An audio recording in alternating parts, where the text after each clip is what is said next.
Welcome back, everyone. It is the biggest livestock show in the Southwest, and it's happening right now. Thousands of farmers from all over the country are actually right here in Phoenix to show and sell their cattle, horses, pigs, goats, and sheep. And the one having one fun time is our own Ian Schwartz out there at the Arizona State Fairgrounds. Good morning. Hey, good morning, guys. I'm learning so much, and these young kids involved are doing amazing things here at the AZ Nationals.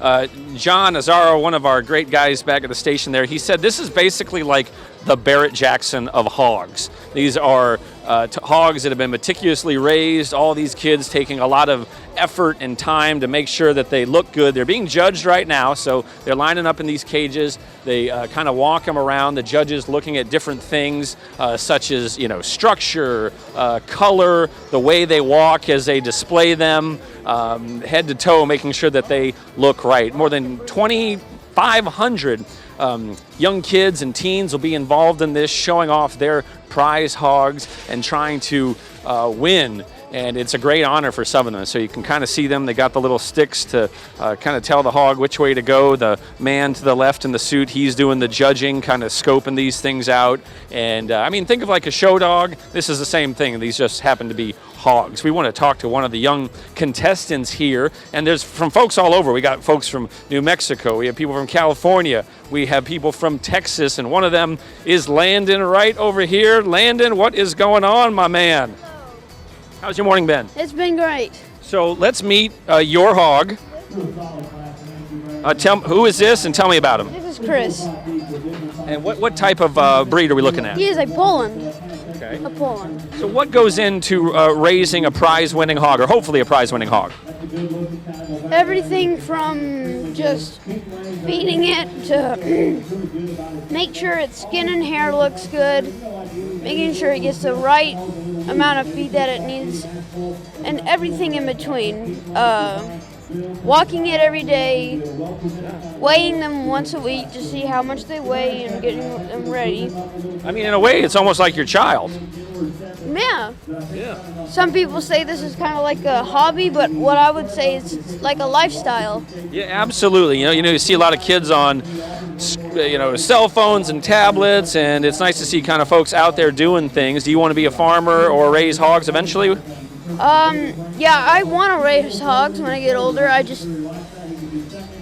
You don't have to do everything if you show hogs or cattle or lambs or goats, anything like that in the ag industry. You don't have to end up being in the ag. Yeah.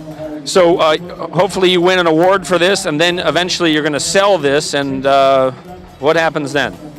Well, sell him. He goes to a breeder or somebody else that wants to. It's okay. You can say bacon. You can say bacon. Bacon. Okay. Hey, that's life, baby. That's how it goes. Sometimes these beautiful hogs will end up on a plate. Thank you so much, Landon, and I hope you win. Good luck today.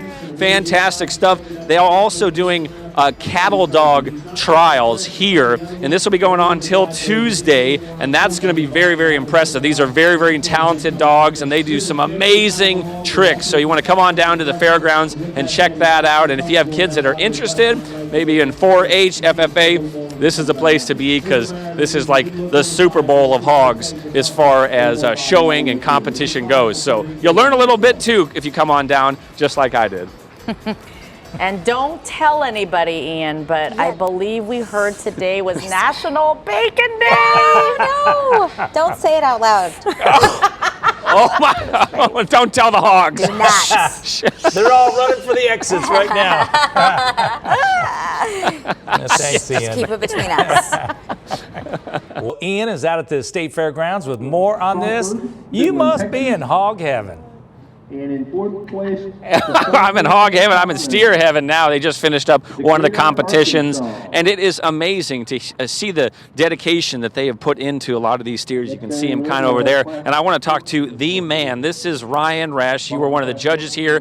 You are not only a judge, you are a showman. I gotta, Isaac's gonna spin around. I gotta first tell me about this outfit. I mean, you're performing here. A little bit, yes, sir. Mr. Game Show. So how long you been doing this, and what really makes a prize-winning steer?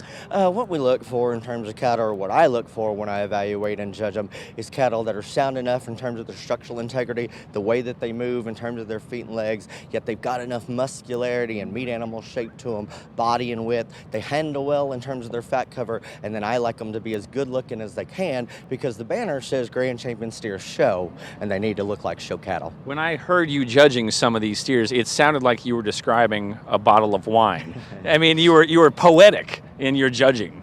I try to be. Thank you very much. It is something that, I really, really enjoy, and it's my passion, and so I hope that comes through. Yeah, and talk to me about the entertainment. You're famous, as folks have been telling me, that you're one of the best of the best. What is it about, you're putting on a show, you got the flair, the pizzazz.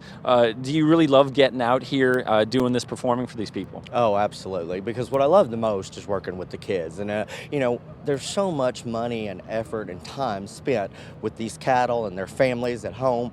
I think when you get to this point, it needs to be fun, entertaining, and rewarding, because if it's not fun, then we shouldn't be doing it.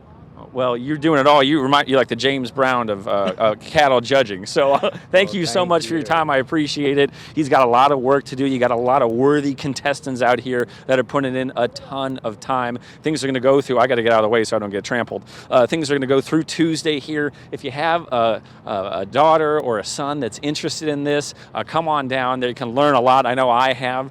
There's so many different breeds of pigs and cattle, and here they are, and they're just beautiful. Look at the kind of a puffy look to them. This is not something you'd see maybe with a dairy cow, but just a lot of effort has been put into these cattle to make them, into these steers, to make them absolutely beautiful and make them winners. And you can see a lot of the kids are very, very focused because they want to win. This is something they've been working all year long on and longer. So there they are pulling them out, and then Ryan there, he's kind of sizing them up, taking them in, figuring out which ones have the best posture, size, all those types of things. So beautiful day for this. Thank God the rain held off, but knowing a lot of these folks, some gritty folks out here, they can handle a little bit of rain, and it's not going to scare them away. So there he is, looking at him. He's going by, and these guys they're trying to make the best impression for Ryan, the judge there, really doing some amazing things. So till Tuesday, they'll be doing all sorts of stuff. Hogs, steers, they have cattle dog competition, lots going on if you want to learn more about life on the farm and raising different types of livestock. Seriously, as far as cows go, those are good-looking cows. They're like the golden doodle of cows. They really are. I mean, Those are designer cows, yeah, huh? they are. They're like fluffy. Ian, thank you. Yeah, some of them look like pillows. You just want to rest your head. Yeah.